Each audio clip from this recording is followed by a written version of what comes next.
ஆறுகளை ஆளும்படி வைப்பேன்னு சொல்லியிருக்காரு. இயற்கை நம்ம கையில் கொடுத்துருக்காரு. நான் மழை பெய்யாதபடி மேகங்களுக்கு கட்டளையிடுவேன்னு சொல்லியிருக்காரு. ஒருத்தர கடலூர் டிஸ்ட்ரிக்ட் ரெட் அலர்ட் கொடுத்தாங்க. நானும் பாப்பாவும் பாலிக்கல் வந்து பார்த்தா ஃபுல்லாக மேகம் அப்படியே கவிழ்ந்துருந்துச்சு.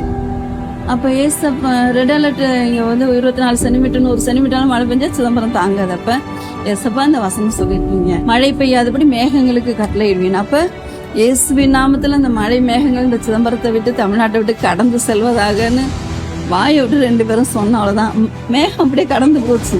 ஆச்சரியமா போச்சு எங்களுக்கு. அது அப்படிதான் ஆண்டவர் நம்மளை வச்சிருக்காரு. ஆளுகை செய்கிறவரா ராஜாக்களை. ரெட் அலர்ட் போயிடுச்சு, மழை பெய்யல, அளவான மழை. இயற்கையாக்கு மேலே நமக்கு அதிகாரம் கொடுத்துருக்காரு. அதுக்கப்புறம் சிதம்பரம் பக்கம் எதுவும் எட்டி பார்க்கல, ஊரே வெள்ளத்தில் இருக்கும். ஆனால் சிதம்பரத்தை ஆண்டவர் பாதுகாத்து வருகிறது. பெரிய கிருபை தான்.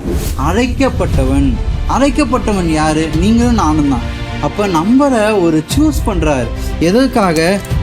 நம்மள ஒரு பெரிய காரியத்துக்காக நியமிச்சிருக்காரு. அபிஷேகம்னா என்னது? ஏற்படுத்தப்படுது. இத்தனை ஜனங்களுக்காக நம்மளை ஏற்படுத்துறாரு. ஏற்படுத்தி என்ன செய்ய போறாரு? இவங்களதான் விடுவிக்க போறாரு. நம்ம அபிஷேகம் பெற்ற நம்ம ஊழியம் செய்ய இது போற ஒரு ஜனங்களையும் பார்க்க அவங்களும் விடுதலையாவாங்க. நம்ம மேல இருக்க சித்தமும் அது நிறைவேற ஆரம்பிக்கும். அவர் கொடுத்த அழைப்பு, அவர் கொடுத்த திட்டம் அது நிறைவேற ஆரம்பிக்கும். நம்ம வீணாய் அழைக்கப்படுத, நம்ம வீணாய் ஓடுகிற கர்த்தர் ஒன்றியும் சொல்றாரு, சிறுமைப்பட்டவனே சிந்தை உதவன் அவன் பாக்கியவான், தீங்குனாரு அவனை கர்த்தர் அவனை ரட்சிப்பான்னு சொல்லப்பட்டிருக்கு.